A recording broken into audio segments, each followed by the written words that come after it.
when you look at sexual violence, it's basically for the first time now people are talking about it. Generally, it was not talked about and not spoken, and there was a culture of silence.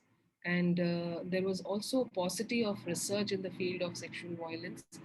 Now, even rape seems to be constituted as a legitimate object of research. And researching rape is embedded in contesting historical, social, and political processes, as told by an author who now looks at rape as very much embedded in the historical, social, and political processes. That's where we need to really understand. However, UN Declaration on the Elimination of Violence Against Women, they came up with the uh, expression that violence against women is a manifestation of historically unequal power relations between men and women, and that violence against women is one of the crucial social mechanisms by which women are forced into subordinate position compared with men. So this type of violence is gender based, and that's why, meaning the acts of violence are committed against women, and that's where one has to work on protection of women and see that there is more of gender equality rather than having one as subordinate and over the other. Now, studies have shown that higher rates of sexual violence are expected to be more prevalent in cultures that encourage objectification of women.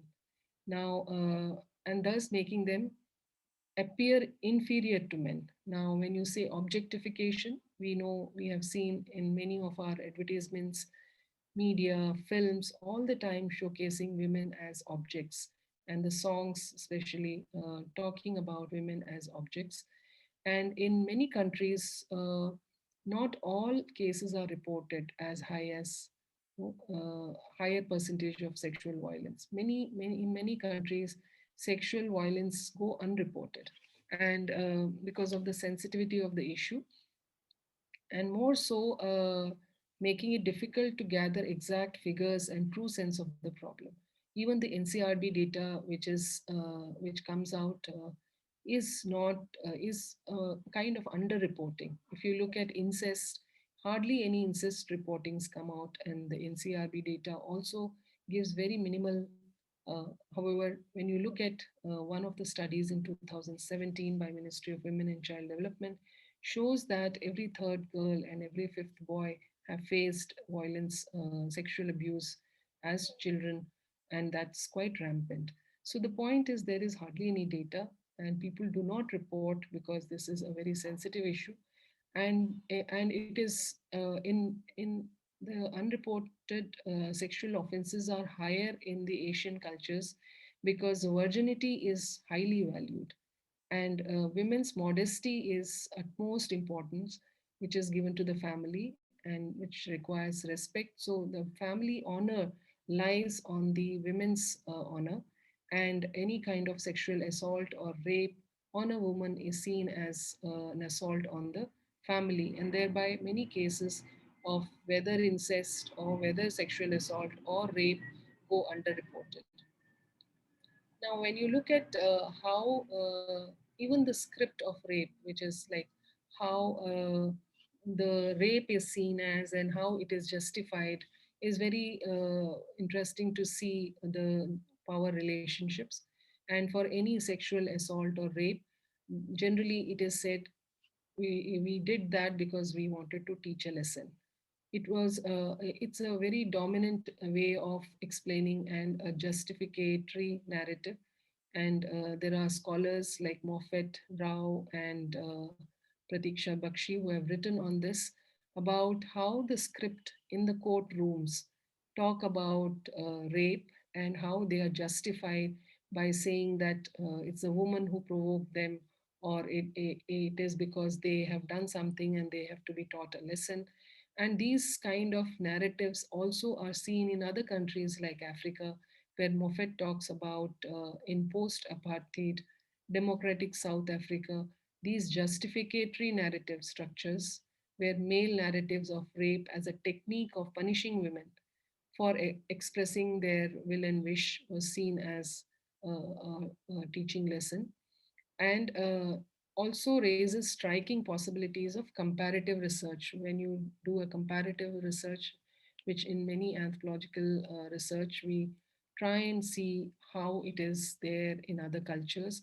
And that's where, when you look at in the Indian context also, the dominant caste script of sexual domination are populated with humiliating language of teaching a lesson to the Dalits. And a study by Rao shows that how, when you look at the uh, rapes across the country, and many rape of Dalit women is much more common. And however, it's not, no, it doesn't come out. Many goes unreported, and that's where the caste dynamics work, where the upper caste may feel that it is one way of teaching lesson to the Dalits. And there are other numerous ways where sexual assaults have been seen, like a jilted lover teaching a lesson to a girl because she denies his advances. And there are numerous rapes which have happened across the rural belt on Dalit women, as I said, go unreported, or no FIRs are written, no cases are filed, because again, coming from the bottom rung of the society, Dalit women may not be in a position to um, file a case, or even if they file a case, which we have seen in the recent cases where then they are targeted, their family members are killed. So it becomes very complicated and complex, and all these play out in the caste system. And you might have read in the newspapers also, even in the UP borders, even if a family is going, a husband, wife, and a child in a cycle, men can just stop the women and then gang rape women, beat up the man, and leave them after all this. So that shows how they are emboldened, because they have not been punished in the beginning when they started with the crime, and they live with impunity. So these are some of the cases which we can think about. However, in 2012, as all of you know, Nirbhaya made a news, and it was unprecedented to see the kind of protests and activism which came in, which was largely because it was a case which was so gory, and which was not acceptable at any level. But it was also because it was an urban case, a case with a middle class girl, an educated family, and happened in the open daylight. And that's where it was a threat to for every girl and every woman in the city, that you could see such backlash and such protests, not backlash, such protests and activism which came in post Nirbhaya. But when you look at in the rural belt, many of these cases just go as one another case, not even talked about. Even a point where the CM of Delhi made a comment saying that I fear for my daughter, showing that how even the most powerful woman in the city can feel the fear or feel anxious about her own daughter. Then what about the common women, and how about the fears of a common woman or a mother whose young daughter goes out in the city? So these are some of the very serious issues which needs a lot of deliberation, and I'm sure it's not just the law which can take care. It has to be a sensitization and empathy coming at every level. There are also courtroom